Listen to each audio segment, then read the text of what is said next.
Uh, bakit masama ang tingin niyo sa akin? Ramir, don't play innocent with us. Huling-huli ka ng anak mo, nakikipagyakapan doon sa bastarda mong anak in public. You're just overreacting. I don't see anything wrong with that. Seryoso ka ba, Dad? Napag-usapan na natin to. You know what she did to us. To me. That little person defended the monster who raped me. Ano ba gusto mo, Ramir, ha?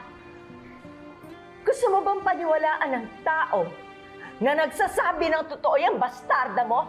Na inosente si Ino? Look, I hate Ino just as much as you and Trixie.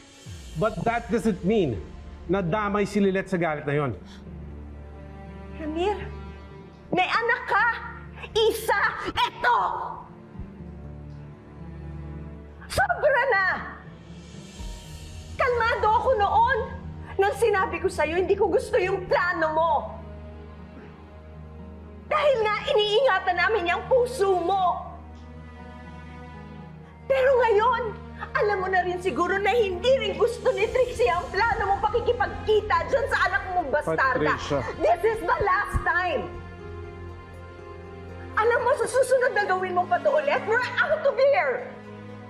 Narinig ko na yung bantang yan dati. At ang pinakamalaking pagkakamali ko, nagpakaduwag ako.